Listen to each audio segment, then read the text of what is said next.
Welcome to the Potters Club in Stoke-on-Trent, and I'm here, I've just arrived in preparation for a meeting tonight. I'll be speaking to a business group, and I just wanted to shoot this video really before everybody arrives, just to share with you how I do that, because if you want to share what you do, your business, your services, and just get your name out there and share the good stuff, then speaking to groups is a great way to do that. So if that's something that's in your sight, it's on your plan, and 2020 seems like a good time to get into it, keep watching. Hey, Mike Blizzard here, founder of Speak Like a Pro Online, sharing ideas, tools and techniques to help you speak with more confidence, make better videos, and grow your business. On this channel, you see book review, tech, and how-to videos. So if you're enjoying it, remember, click the like button. And also, if it's your first time here, remember to also hit the subscribe button and the notification bell so you get to know each and every time I upload a new video. And so, speaking to groups, as I mentioned in the intro, it's a really, really good way to really let the world know you exist, to share your ideas, your content, and get some really real-time, in-the-moment feedback. And people always give great feedback. So if this is something that you want to do, you want to get your speaking business out there, however you use your speaking business, whether you're a coach, a trainer, speaker, or the rest of it, as I say, speaking to groups is a great way to do that. So how do you do that? Well, firstly, have a signature talk. Have something that you speak about. So it could be your main program or your main service or something that you are known for. For example, mine has been over the last 18 months now about how to build your first online course.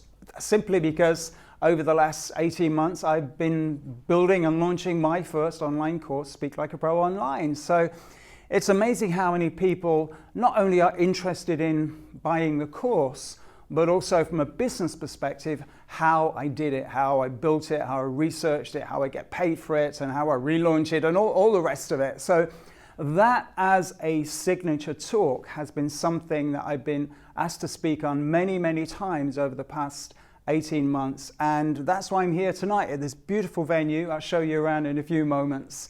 It's called the Potters Club. It's a private members club in Stoke, and it looks beautiful. It's all decked up for Christmas. You can probably see the Christmas tree there.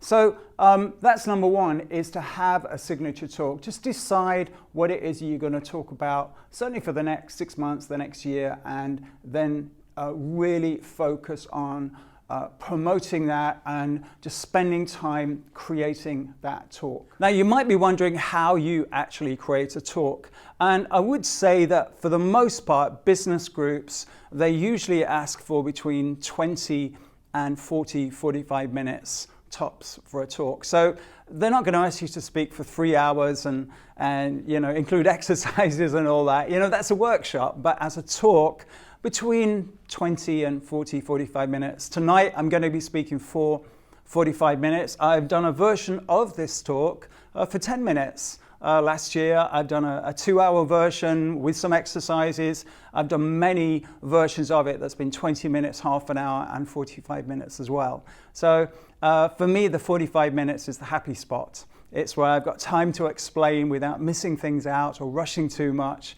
And I think it's where people who come to the meetings give me feedback. It's where they get the most value. So I'm really pleased to be here. I'm really pleased to be doing this, and probably a couple of hours tonight, whatever time it is now. So that's the second one, is really decide what your talk is going to be about, and then really just map it out. It's almost like writing a song or a play. It's got a beginning, an intro, a middle. That's the whatever it is you're going to talk about. For mine is my 7 steps to creating an online course. And if you were Stephen Covey, it might be the 7 habits of highly effective people. Or just think about whatever it is that you do, 3 to 5 steps, or 7 if you've got more steps, but no more than 7, because that turns into a bigger chunk of time, and just squeezing it into 10, 20, 40 minutes is kind of it adds the pressure. So between 3 and 5 steps, 7 absolute max is probably a sweet spot for most people. So think about your talk and think about segmenting it into, as I say, a beginning, middle, and an end. So beginning is introducing it and kind of making the promise, as well as introducing yourself, the promise of what is going to be contained in the talk. The middle bit is the information you're going to share, and the end bit is it's taking a recap of the talk. So at the end of my talk, I'll just whiz through in like less than 30 seconds the 7 steps again. So no real detail because I've been into the detail, but just recap the 7 steps again, just if people want to clarify maybe what they've written down. And then take some questions, and then thank you and good night. And that's the beginning, middle, and end. So that's how you decide on a talk and how long it should be and what it should be included in the talk. And so how do you arrange to speak to groups? And this is where there's no substitute for reaching out. You know, back in the day, many years ago, it used to be the yellow pages or the phone book to look for associations and meetings. And now, of course, the internet is here, and it's just a treasure trove. There's so much information there. So just think about what your talk is about, who might be interested in listening to it, and then however you prefer to reach out. It could be via email, it could be picking up a phone, it could be a Facebook or a WhatsApp message or a LinkedIn connection. Just think about how you like to connect with people, and equally how those people might like to connect with you. So they might have a LinkedIn profile, they might indicate on the website that you should contact them via email or call them up, and just find out which way works best for them and also which way works best for you.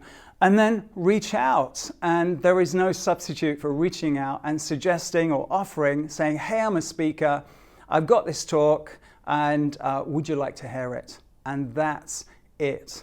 That's the simple thing. You know, there's a lot more depth we could go into, and maybe in another video and another time we'll go into a lot more detail, but that in a nutshell is how to add regular speaking opportunities to your business. And of course, it goes with that saying that when you go to these events, when you are asked to speak at places, take lots of business cards. I personally have a rule, you know, not to sell when I'm doing something like this. It kind of changes the energy, at least it does for me anyway. And, you know, just share, be of service, give real quality information. And then if people want to keep in touch, they can check on my website, they can get my business card, they can sign up for a free lead magnet, which is just the kind of free giveaway PDF report training, whatever it is on my website or might be on yours. That's, for me, that's the next step if people want to keep in touch. So hopefully that has been useful for you. If you've got any questions, leave them in the comments box below. And so as I said, I'm going to take you on a quick tour. I'm not going to go through the whole club. It's just the next room because it's very pretty, and just to show you some of what is in here. You can see they have a beautiful Christmas tree. It's so nice. It's so good. And because it's kind of quiet and I guess before people arrive, it's such a beautiful place. So I just turn around, so hopefully you can see how pretty this place is. It's just magical. And unfortunately, I'm just here for this event tonight. You can see it's getting dark outside there now. I think it's about, what time is it? 4 o'clock. I'll be speaking at 7. I've got a meeting before that in a little while. Then speaking at 7, and then the train back to London again at I think 9:30 or something. So unfortunately, I'm not going to see this gorgeous part of the UK where it's the centre of the pottery industry. So I'm sure I'm going to come back at some point, hopefully when the weather's nicer. It's raining outside and it's cold. And yeah, just check this place out because it looks absolutely beautiful. So that's it for this time. If you have enjoyed the video, remember, click the like button. And if it's been your first time here, hit the subscribe and also the notification bell. And remember, this channel is all about sharing ideas, tools and techniques to help you speak with more confidence, make better videos and grow your business. I'm Mike Blissett. Until next time, take care.